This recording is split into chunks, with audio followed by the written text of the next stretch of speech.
บายดีเพื่อนๆจากรีฟาร์มเราวันนี้ก็มาส่งเครื่องบดหญ้าโคหงเลยเจ้าเด้อจัก 3.3 กิโลวัตต์4แห่งครึ่งเจ้าเนาะตอนนี้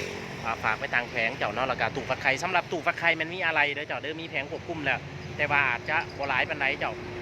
สำหรับท่านใดที่สั่งก่อนก็อาจจะได้ตามคิวเด้อเจ้าเด้ออันนี้มัน176หน่วยเจ้าฝากไปภาคเหนือเจ้าอะไรมีแล้วเด้อเจ้าเด้อแต่ว่าอาจจะบ่หลายเด้อเจ้าเด้อแจ้งลูกค้าอาจจะบ่ทั่วถึงกันปานใดเจ้าเนาะ